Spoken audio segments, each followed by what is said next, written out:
For as long as I could remember, I always felt like I didn't belong.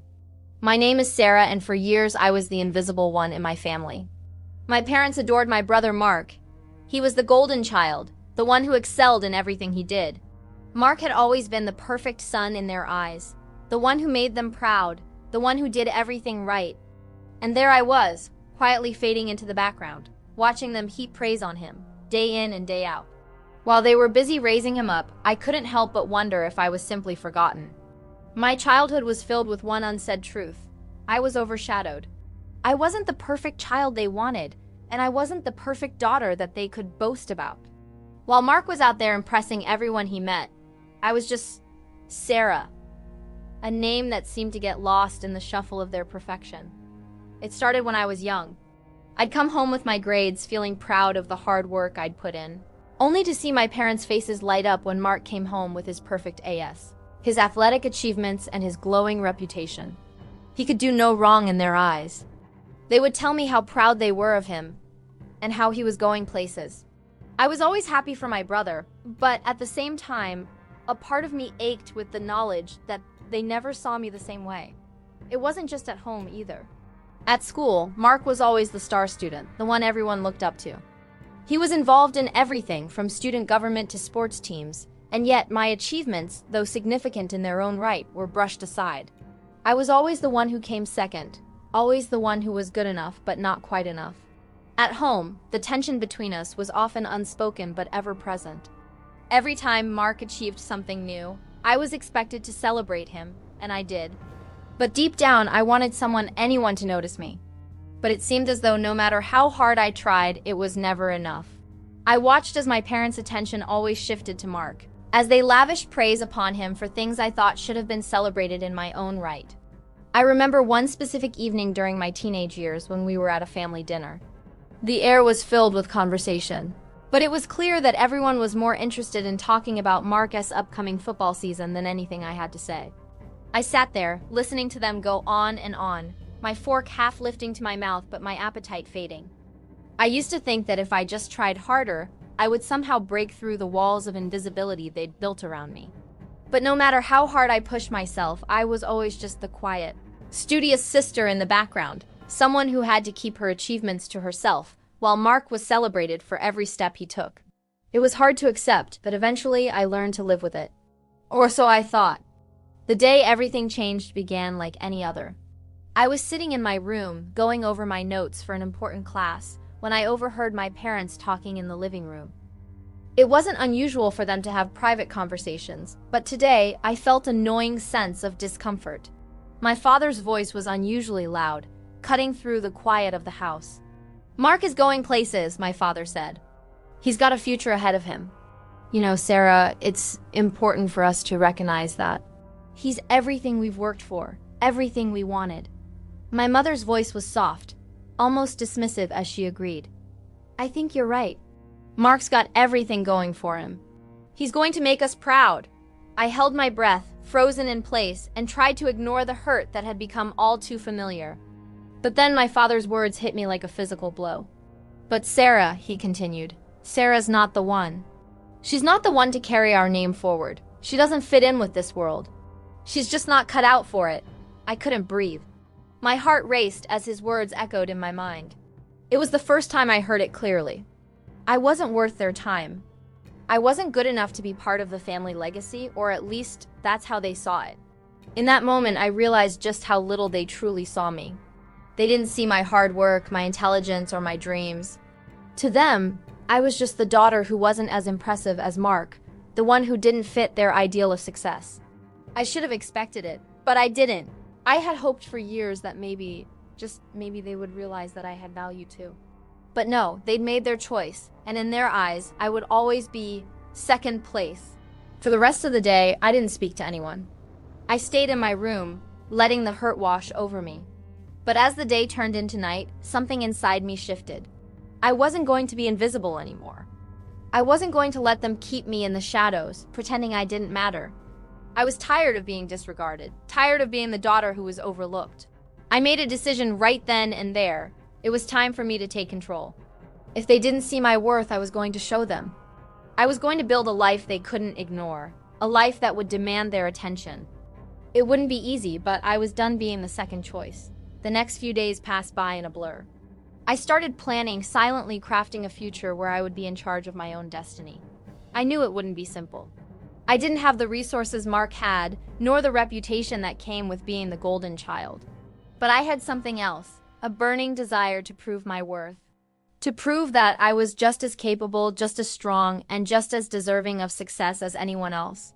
I started looking into opportunities. I researched everything I could about the world of business and finance, knowing that if I wanted to make a mark, I would need to work twice as hard as Mark. I enrolled in online courses, built a small network of like-minded individuals, and began putting together a business plan. The days turned into weeks, and slowly I began to see results. I started to carve out my own path, gaining confidence in my abilities and realizing that I could accomplish more than I ever thought possible. As the weeks passed, I started to build my business, step by step, turning my passion into something tangible. I was no longer just the daughter who had to sit quietly in the background. And that was just the beginning. The days after my father's cruel words echoed in my mind for weeks. They replayed in my thoughts like a haunting melody. "You're not part of this family." Every time I closed my eyes, I saw his face, cold and indifferent, dismissing me like I was a mere inconvenience. I had spent my entire life trying to earn his approval, trying to be the perfect daughter, yet I was always overshadowed by my brother Mark. I was invisible in their eyes, a second-class citizen who didn't deserve the love or the recognition I craved. But that day changed something in me. It was the catalyst for my transformation. I decided that I was no longer going to live for their approval. If they didn't see my worth, then it was time for me to show them just what I was capable of. I would make them regret their words, and it all began with a plan. A plan to prove that I was more than just the overlooked daughter. I didn't tell anyone what I was doing. I didn't need anyone's permission or support. If my father couldn't see me as an equal, then I would make sure he would have no choice but to acknowledge my success. I wasn't going to beg for their validation anymore. Instead, I would create my own success, build my own path, and carve out a life that would make them stand up and take notice.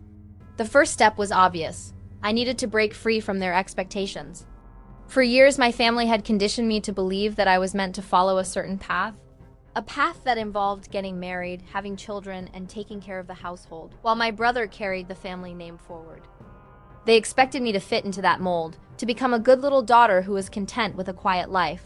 But I had always known deep down that I wasn't meant for that.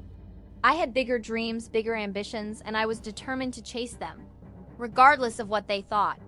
I had always been good with numbers. It was something my father didn't appreciate, even though it was one of the few things I excelled at. I had a knack for understanding finances, analyzing data, and solving problems.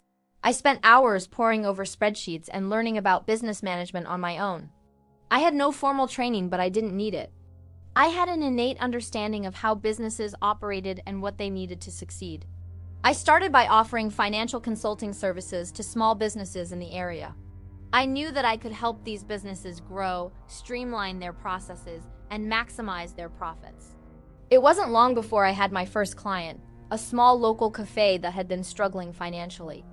They were skeptical at first, but after I showed them the potential for growth, they decided to take a chance on me.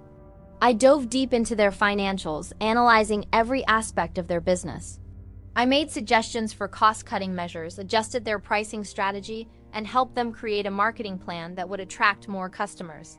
Within a few months, their sales doubled and their profits soared. The cafe owners were thrilled with the results, and I was overjoyed to see my hard work paying off. This success gave me the confidence I needed to keep going. I wasn't just helping small businesses. I was proving to myself that I had what it took to succeed, but this was just the beginning. I knew that if I wanted to make a real impact, I needed to expand. I needed to build a portfolio that would show my family that I wasn't just wasting my time. I was building something real, something that could change my life. I started reaching out to more businesses, offering my consulting services at a discount in exchange for testimonials and referrals. I worked tirelessly, staying up late into the night, analyzing data, building strategies, and executing plans. Slowly but surely, my reputation began to grow. I started getting bigger clients, ones that would give me the credibility I needed to prove that I was more than just my father's dismissed daughter. My business began to take off. As I gained more clients, I also gained more independence. I was no longer relying on my family's approval to validate my worth. I was proving to myself that I could build something on my own, that I could make a name for myself without their help. But as my success grew, so did the distance between me and my family. My father and mother still didn't acknowledge what I was doing. They continued to focus all their attention on Mark, their golden child. He had gone to college, started his career in finance, and was well on his way to becoming the successful heir they always wanted. I was left in the shadows, still the daughter who wasn't good enough. It didn't matter how many clients I helped, how much money I made, or how many businesses I turned around. To my family, I was still just Sarah, the quiet, awkward daughter who didn't fit in with their plans, and that was the hardest pill to swallow. But I refused to let their rejection define me any longer. I refused to be the daughter they cast aside. My business continued to grow, and so did my confidence. I had become a force to be reckoned with. I had learned how to take control of my own destiny, and with each new client, I was gaining the respect I had always wanted. But deep down, I knew I wasn't done yet. I wanted more. I wanted to show my father that I was more than just his disappointment. I wanted him to see me for who I had become, not for who he wanted me to be. One day, as I sat at my desk reviewing the latest financials for a client, my phone rang. It was a number I didn't recognize. I hesitated for a moment before answering. "Hello?" I said, trying to keep my voice steady. "Is this Sarah Carter?" The voice on the other end asked. "Yes, this is Sarah. Who's calling?" "This is Graham Harrington. I work for one of the largest financial firms in the city, and I've been hearing a lot about your work. I'd like to discuss a potential business partnership." I froze. Graham Harrington was a name I had heard before. His firm was one of the top financial consulting firms in the city, and the fact that he was calling me someone my father had always dismissed was a huge opportunity. We set up a meeting for the following week. As I sat across from him in his sleek, modern office, I realized that this was the moment I had been waiting for. This was my chance to take everything I had worked for and turn it into something that would prove my worth once and for all. Graham was impressed by my portfolio and the work I had done with small businesses. He offered me a contract to work with his firm on a larger scale, helping to restructure some of their underperforming clients. It was a massive opportunity, one that would not only elevate my career, but also show my family that I had made it. This was my chance to prove to them that I wasn't just a mistake to be ignored. I was someone who could make a real impact. As the contract was signed and the deal was finalized, I couldn't help but smile. My father had spent years underestimating me, dismissing me as nothing more than a shadow in his world. But I was about to show him just how wrong he was. I was no longer the daughter who didn't belong. I was about to become the woman who took control of everything he had built. And when the dust settled, he would realize that the real power in the family wasn't in his hands, it was mine. The morning I received the phone call from Graham Harrington felt like a turning point. I had always known I was capable of more, but it wasn't until that moment, sitting in the quiet of my apartment, that I realized the full scope of what I had built. My business had grown, my reputation was solidifying, and now, with Graham's offer to collaborate on a major scale, I could finally show my father and the rest of my family that I was not the failure they'd always made me out to be. Graham had not only taken interest in my work, but saw something in me that my father never had. When he offered me the contract, the weight of it settled on my shoulders, not as a burden, but as a promise. I wasn't just changing my future. I was positioning myself in a place where the world couldn't ignore me anymore. This was my moment to rise, and I wasn't going to let it slip by. As the contract terms were finalized, I felt a rush of accomplishment. I had secured a partnership with one of the top financial firms in the city, something that most people only dreamed of. But in the back of my mind, I knew this was just the beginning. Now that I had their attention, it was time to show my family what I had really been working toward. It wasn't just about proving my worth anymore. It was about taking control of everything that had been denied to me. I was going to prove that I was more than just Sarah, the quiet daughter who stayed in the background. I was going to prove that I had the power to reshape my own destiny. And most importantly, I was going to make sure that my father and the rest of my family knew it. When I told my parents about the deal, their reactions were exactly what I had expected. My father, Thomas, didn't seem surprised, but he wasn't impressed either. He gave me a polite nod, as if to say, "Well, that's nice," and returned to his papers.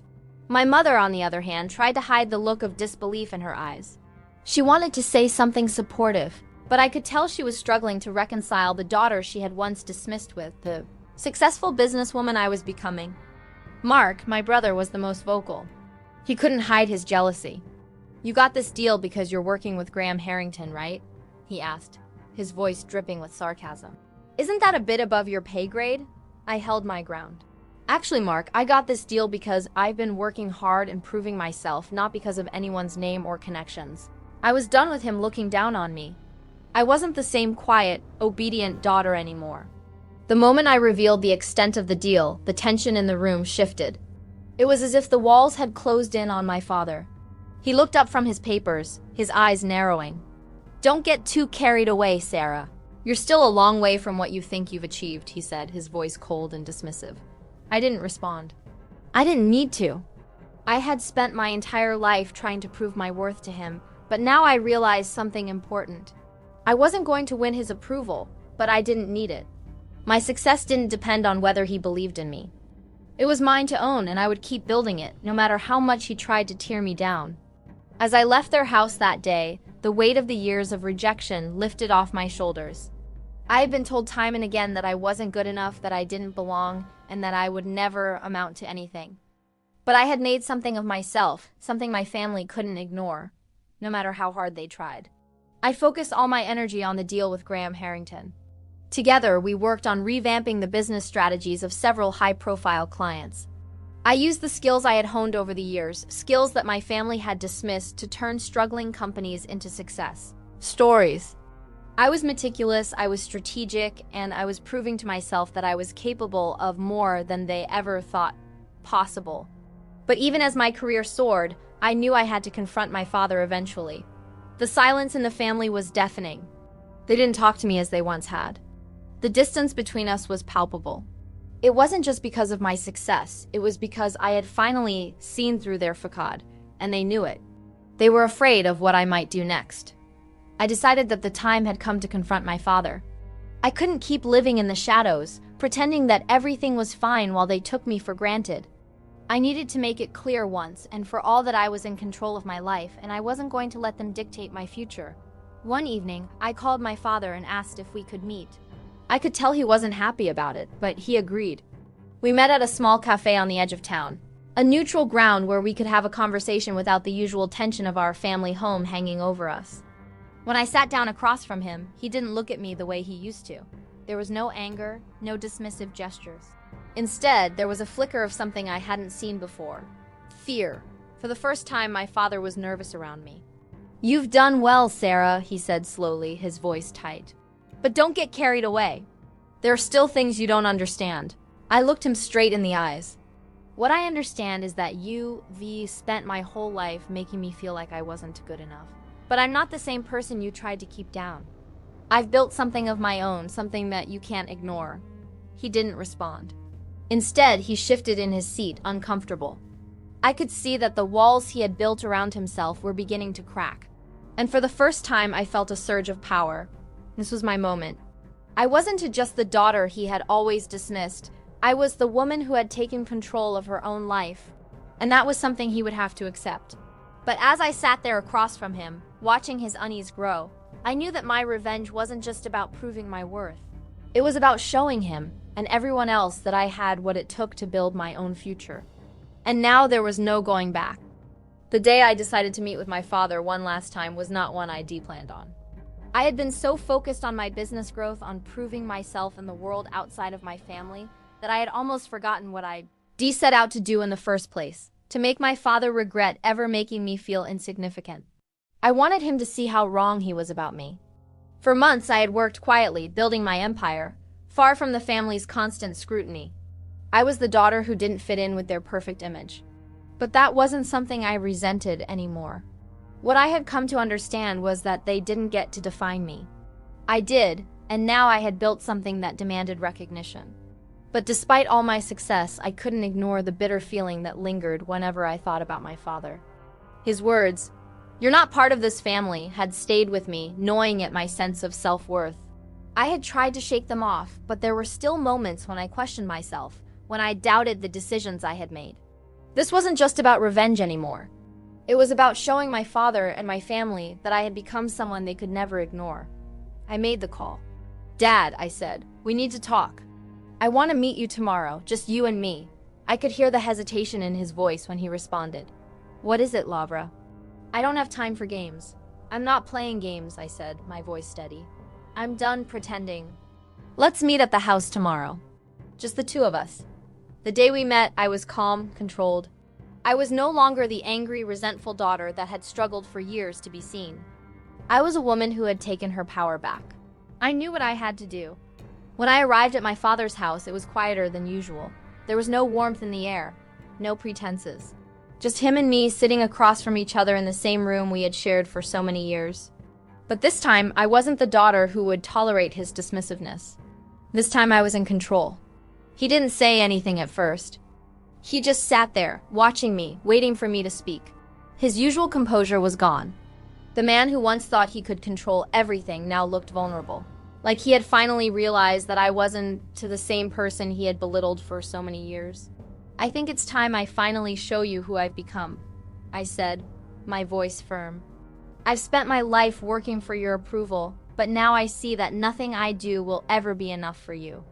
So I stopped trying. I paused for a moment, letting the weight of my words settle in the air. "I'm not asking for your approval anymore," I continued. "But I think it's time you understand something. The empire you built, I'm taking it from you." My father stiffened at my words. His face flushed, and I could see the anger rising in him. But this wasn't the time for his usual dominance. This time he would have to listen. "I've been working quietly," I said. "While you were focused on keeping me out of the family, I was building something. I've been acquiring companies, expanding my business, and now I have enough influence to take control of everything you've spent your life building. You see, Dad, I never needed your approval. I needed the freedom to be myself. And now I have that freedom." The silence that followed was deafening. My father didn't know how to respond. For the first time, he was completely powerless. His empire, the one he had built with such effort and control, was slipping through his fingers. And I had become the woman who would take it all from him. "You're crazy," he finally said, his voice shaky. "You'll never be able to take control of what I've built. I made this company what it is. You'll never have the strength or the resources to keep it running. You're just a woman. What makes you think you can do this?" I stood up, my heart steady, my mind focused. "Because, Dad, I don't need to be a man to be in control. I've built my own legacy, and now it's time for you to step aside." His eyes widened in disbelief. He couldn't fathom the idea that his own daughter was about to take everything he had worked so hard for. But I wasn't just taking control of his company. I was taking control of my own life, of my own destiny. And I wasn't going to let him or anyone else stand in my way anymore. "I'm not asking for permission," I said, my voice colder than ever. "I'm telling you that I'm taking what's mine. Everything you've built, everything you've worked for, is mine now. And when you realize that, it's going to be too late." My father stood up abruptly, his face flushed with rage. But I didn't flinch. I wasn't afraid anymore. I had worked too hard to let him intimidate me. "I've worked my entire life for this," he shouted. "And you think you can just walk in and take it all from me? You'll regret this, you'll see." "I'll make sure of it." But I wasn't concerned. I had already won. "I'm already ahead of you," I said. "And there's nothing you can do to stop me. You've had your chance. Now it's mine." I turned to leave, but before I could reach the door, my father's voice echoed in the room. "You're making a mistake, Lavra," he said, his tone filled with venom. "You'll regret this. You've turned your back on everything I built, everything I gave you." I paused, but didn't turn around. "I didn't turn my back on anything, Dad. I just realized that I can build my own legacy. One that doesn't depend on you." And with that, I left. Finally, weeks passed since that fateful conversation with my father. The silent, despite his angry words and the threats he'd made, I had already begun my plan. I had made the necessary moves, invested wisely, secured key partnerships, and positioned myself at the forefront of the business world. Everything I had built was thriving, and I knew that now was the time to strike. It was no longer about proving my worth to my father. It was about taking everything he had, his business, his legacy, and showing him that I could do it better. He had underestimated me for years, but now, it was time for him to witness what he had helped create. But there was one final step I needed to take. I had already started making moves behind the scenes, acquiring shares in the companies I knew he was most proud of. It wasn't just about taking control. It was about turning his world upside down. Every step I took, every deal I made was part of a grander plan to dismantle everything he had worked for, one piece at a time. I had made sure that the right people knew what was going on, my business partners, key stakeholders. Key stakeholders! And even some of his former colleagues who had long been dissatisfied with his way of running things. They were all on my side now, supporting my bid for control. The company was no longer his to dominate. It was mine to shape. One afternoon, I got the call. It was from my father's lawyer. He requested a meeting. I didn't hesitate. This was it. The final showdown. When I walked into the lawyer's office, I could feel the tension in the air. My father's lawyer, a man who had been by his side for years, looked at me with a mixture of respect and fear. He had always been loyal to my father, but now he had no choice but to deal with me. The tide had turned. "Lavra," he said, his voice cautious. "Your father asked me to meet with you about the company. He believes there's been a misunderstanding. He's willing to make some adjustments if you're willing to come to the table." I couldn't help but smile. "I'm not here for negotiations," I said, my voice cold and firm. "I'm here to take control. I'm done with your games." He seemed taken aback, but quickly recovered. "Your father built this company, Lavra. He's not going to just hand it over. You know that." "I'm not asking for it to be handed over," I said. "I've earned it. I've worked harder than anyone else. And now it's time for you and my father to realize that." The lawyer shifted in his seat, uncomfortable. "Your father's still the majority shareholder. He has the final say." "Not anymore," I replied, standing up. "I've acquired enough shares to take control. You don't have to tell him just yet. I'll do that myself. But let's be clear, this company is mine now." The lawyer's face fell. "You've been buying up stock behind his back?" he asked, astonished. "I've been planning this for months," I said. "And now it's time for you and my father to deal with the consequences." I left the lawyer's office with a sense of power I had never felt before. I had done it. I had taken control of everything my father had worked so hard to build. The company, the legacy, the reputation, it was all mine now. But my father wasn't done yet. He wouldn't go down without a fight. The next day, I received a call from him. His voice was cold, filled with fury. "You think you can just take everything from me?" he spat. "You think you can destroy everything I've worked for and replace me?" I didn't flinch. "You made your own choices, Dad. You made me feel invisible, like I wasn't worth your time. Now it's time for you to see who I've become. Don't you dare think you can control me," he threatened. "You'll never be able to run this company the way I did." I took a deep breath. "I don't need to run it your way. I'm going to make it better. I'm going to turn it into something you never imagined.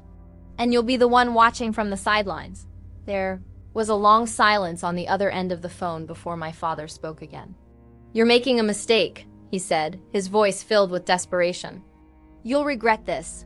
"I'll never regret it," I said before hanging up. That was the moment I knew. I had won. The next few weeks were a whirlwind of board meetings, legal negotiations, and corporate restructuring. My father fought me every step of the way, but it was clear that his time was up. I had the support of the people who mattered. Mattered! The ones who had seen the flaws in his leadership and were ready for change. And I was going to make that change happen. When the dust finally settled, I stood at the head of the company. My father had been forced to step down. His reputation was tarnished and his legacy crumbled under the weight of his own arrogance. The company, once a symbol of his power, was now under my control. And I had done it without lifting a finger in anger, without resorting to petty revenge. I had simply outsmarted him. As I looked out over the boardroom, I couldn't help but reflect on everything I had done. My father's dismissal of me had been the catalyst, but the real change had come from within me. I had taken the power he had tried to take from me and turned it into something greater. Now I had control over my own destiny, and I wasn't going to let anyone ever take that from me again.